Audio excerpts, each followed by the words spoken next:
नमस्कार मित्रों। आज हम अनुच्छेद 56 के तहत 356 के तहत संवैधानिक तंत्र की विफलता कैसे होती है और इसमें क्या प्रावधान है, इस पर चर्चाएं करेंगे। धन्यवाद। आपसे एक विनम्र अनुरोध है कि अगर चैनल को पहली बार देख रहे हैं और अभी तक आपने सब्सक्राइब नहीं किया है तो उसे सब्सक्राइब ज़रूर कर लें, जिससे हमारा मनोबल बढ़ेगा और आपके लिए अच्छी से अच्छी जानकारियां आप तक हम पेश कर सकेंगे। तो चैनल को सब्सक्राइब करिए, लाइक करिए और कमेंट करिए। धन्यवाद। अनुच्छेद 356 के तहत पहली बात तो हम जो अनुच्छेद 356 के तहत जिस शब्दावली का हम अक्सर प्रयोग करते हैं वो करते हैं राष्ट्रपति शासन। लेकिन राष्ट्रपति शासन जैसे शब्द का उल्लेख हमारे संविधान में कहीं नहीं दिया गया। तो कौन सा शब्द है जो संविधान में उल्लेखित है अनुच्छेद 356 के तहत? वो है संवैधानिक तंत्र की विफलता। इस शब्दावली का प्रयोग अनुच्छेद 356 में किया गया है।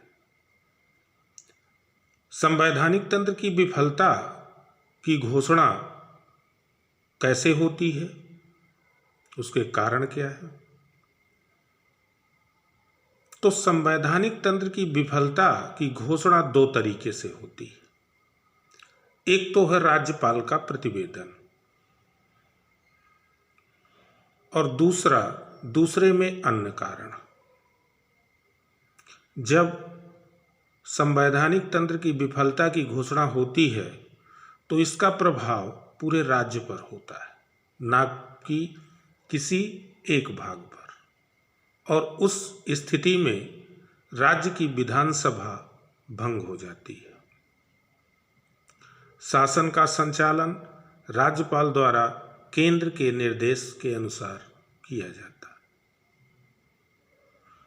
है। वहीं अनुच्छेद 352 के तहत जब राष्ट्रीय आपात की घोषणा होती है तो ये घोषणा या तो पूरे राज्य देश के लिए होती है या राज्य के किसी एक भाग के लिए या पूरे राज्य के लिए। उस कंडीशन में जो राज्य की सरकारें हैं वो भंग नहीं होती। यानी राष्ट्रीय आपात में राज्य की सरकार भंग नहीं की जाती, यानी राज्य की विधानसभा भंग नहीं की जाती। वहीं पर राष्ट्रीय आपात के विपरीत संवैधानिक तंत्र की विफलता में सरकार या विधानसभा विघटित हो जाती है। राज्यपाल का प्रतिवेदन। चूंकि राज्यपाल की नियुक्ति राष्ट्रपति द्वारा की जाती है, इसलिए वह राज्य का संवैधानिक प्रमुख होने के नाते साथ साथ राज्य का संवैधानिक प्रमुख होने के साथ साथ वह केंद्र का प्रतिनिधि भी होता है। अमेरिका में राज्यों के राज्यपाल का निर्वाचन होता है, नियुक्त नहीं। लेकिन हमारे यहाँ राज्यपाल का निर्वाचन नहीं होता, उसकी नियुक्ति राष्ट्रपति द्वारा की जाती है।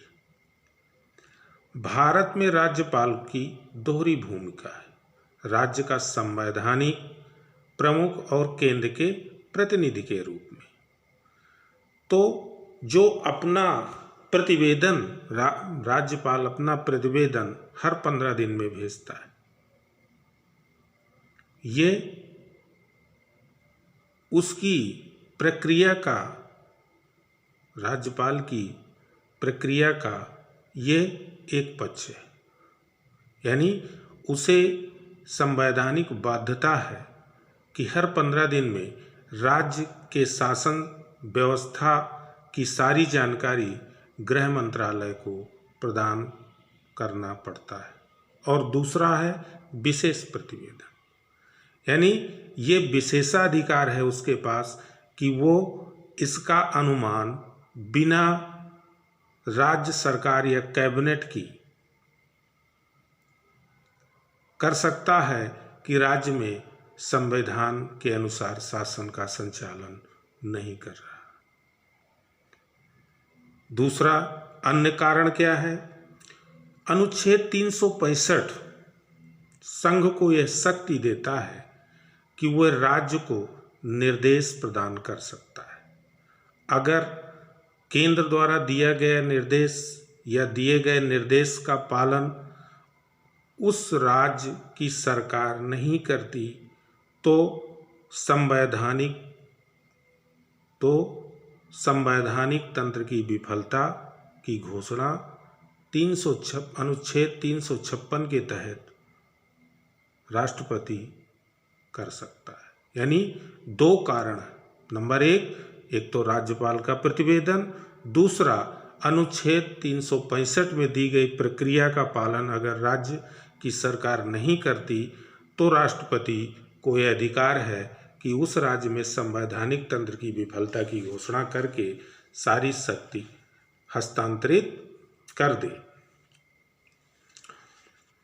अब ये होता है कि सबसे अधिक बार राष्ट्रपति शासन या संवैधानिक तंत्र की विफलता कहाँ हुई है? तो सबसे अधिक बार उत्तर प्रदेश में हुई है। और सबसे अधिक समय तक कहाँ रही है? तो वो स्थान है पंजाब। अनुच्छेद 356 इस अनुच्छेद के अधीन की गई प्रत्येक, यानी जो भी अनुच्छेद 356(3) के तहत उद्घोषणा की गई, प्रत्येक उद्घोषणा संसद के प्रत्येक सदन के समक्ष रखी जाएगी। यानी अनुच्छेद 356 के तहत जो उद्घोषणा की गई है उस उद्घोषणा को संसद के समक्ष रखा जाएगा और 2 मास के बाद अगर वो संसद में 2 मास तक नहीं रखी जाती तो 2 मास के बाद संवैधानिक तंत्र की विफलता की उद्घोषणा प्रवर्तन में नहीं रहेगी। अगर इससे पहले वो संसद इस संकल्प को पास कर देती है तो संवैधानिक तंत्र की विफलता चलती रहेगी। अगर लोकसभा इस स्थिति में जब संवैधानिक तंत्र की विफलता की उद्घोषणा राष्ट्रपति ने किया, उसके बाद लोकसभा विघटित हो गई, तो उस परिस्थिति में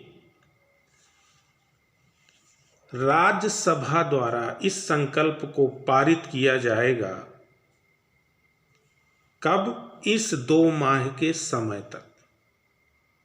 यानी राज्यसभा के लिए बाध्यता है कि 2 माह के अंतर्गत ही इसको पारित करे और इसके बाद जब लोकसभा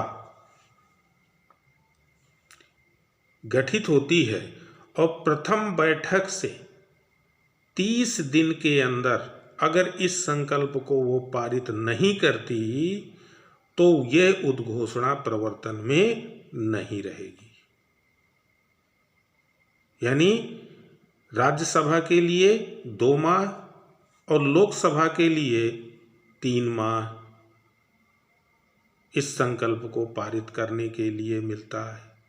अगर लोकसभा विघटित है तब, अगर लोकसभा विघटित नहीं है तो दोनों के लिए 2 माह का समय है इस संकल्प को पारित करने के लिए।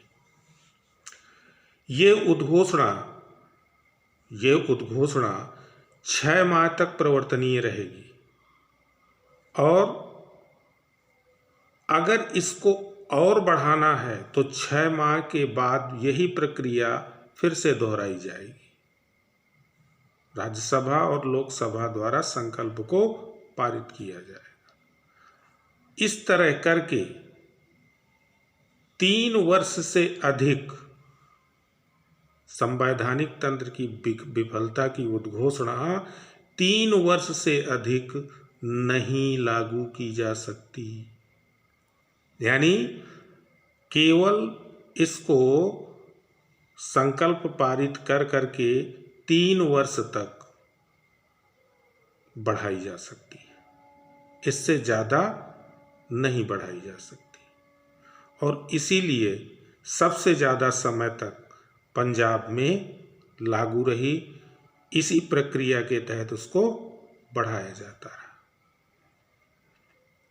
धन्यवाद मित्रों। संवैधानिक तंत्र की विफलता पर जो भी छोटी मोटी जानकारी थी वो हमने आप तक पहुंचाया। चूँकि ये आपका चैनल है, आपके लिए हम जानकारियां उपलब्ध कराते हैं, तो अगर और अच्छी जानकारियां आप तक पहुंचा सकें तो आपका ये कर्तव्य है कि चैनल को सब्सक्राइब करिए, इसको ज़्यादा से ज़्यादा शेयर करिए, जिससे ज़्यादा से ज़्यादा लोगों का हित हो सके। धन्यवाद।